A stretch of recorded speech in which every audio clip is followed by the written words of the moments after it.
24 परगना के कमरहट्टी इलाके से आ रही है, जहां पर आज सुबह एक मदरसा के कमसिन तालिब इल्म की हुगली नदी में डूब जाने के कारण मौत हो गई है। दरअसल ये हादसा इतवार सुबह 8 बजे के करीब पेश आया, जब कमरहट्टी के अनवर बगान इलाके का रहने वाला 17 साल का मोहम्मद सुभान आज सुबह फजर की नमाज के बाद अपने दोस्तों के साथ क्रिकेट खेलने गया। फिर उसके बाद उसे क्या सूझी कि वो हुगली नदी में नहाने के लिए उतर गया और इसके साथ इसका एक साथी भी था। थोड़ी ही देर में दोनों की चीखने की आवाज़ आने लगी तो एक व्यक्ति ने छलांग लगाकर जान बचाने की कोशिश की।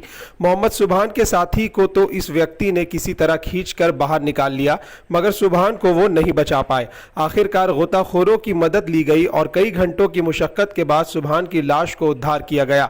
मोहम्मद सुभान कमरहट्टी हाई स्कूल के क्लास 11 का स्टूडेंट था और साथ ही वो कमरहट्टी के अनवर बगान इलाके में स्थित एक मदरसे का छात्र भी था। वो 21 पारे का हिफ्ज कर चुका था। वहीं इस अफसोसनाक घटना से पूरे कमरहट्टी खास तौर पर अनवर बगान इलाके में शोक का मातम फैल गया है। मैं अभी अनवर बगान की सरजमीन पर खड़ा हूँ। नाजरीन, मैं आपको बता दूं कि एक बहुत ही दुखद भरी एक हादसा हुआ है 11 नंबर अनवर बगान में। यहाँ एक मासूम बच्चा जिसका नाम मोहम्मद सुभान है, उनके वालिद भी हमारे सामने बैठे हुए हैं। बात ऐसी है कि सुबह में वो बच्चा खेलने की गर्ज से विवेकानंद ग्राउंड की तरफ जाता है और बच्चों के साथ रहता है। बच्चों लड़कपन है, बच्चा उसके बाद गंगा नदी में नहाने की गर्ज से जाता है। लेकिन बदकिस्मती कहिए कि गंगा नदी में नहाते वक्त किसी तरह का एक हादसा पेश आता है और बच्चा डूब जाता है, उसकी मौत भी हो जाती है। आइए हम उनके गार्जियन उनके वालिद मोहम्मद जलालुद्दीन साहब से सुनते हैं कि क्या हुआ है। जलालुद्दीन साहब, थोड़ी सी बताएं क्या हुआ। बात यह है कि फजर के नमाज पढ़ा है, उसके बाद मदरसे का छुट्टी कल हो गया था। छुट्टी हो जाने के बाद बच्चे आज़ाद हो जाते हैं, अपने अपने घर जाते हैं। कोई बच्चा है तो यहीं का, तो अनवर बगान मदरसा भी है, अनवर बगान का रहने वाला है, तो बच्चों के साथ क्रिकेट खेल रहा था हमारे नई कब्रिस्तान में। उसके बाद 7:30 बजे वो गंगा की तरफ रवाना हो गया है।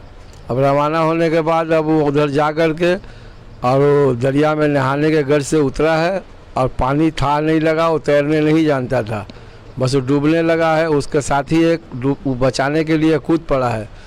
अब वो भी बचाने में वो भी डूबने लगा है। तब तीसरा आदमी छलांग लगा करके पकड़ा है दोनों को, मगर एक का हाथ छूट गया है और एक का पकड़ा गया है। जो पकड़ा गया उसको टान लिया है और जिसका नहीं पकड़ा गया वो छूट गया और डूब गया। यही हुआ है। उसके बाद बच्चे की उम्र क्या थी? इस 17-18 के दर 18 बरस है, 18 चल रहा है। तो पढ़ाई के बारे में वो 11 क्लास कमेटी हाई स्कूल में एडमिट था और यहाँ 21 पारा का हाफिज भी हो गया था। यही उसका ये है। और तालीम में बहुत ही आगे तेज़ था, पढ़ने में बहुत तेज़ था लड़का, बड़ा भी हादसा हो गया है। नाजरीन, आप सुन रहे थे और ये भी आपने सुना कि एक और बच्चा जो उस बच्चे के साथ था, बच्चे जैसे खेलने डूब रहे थे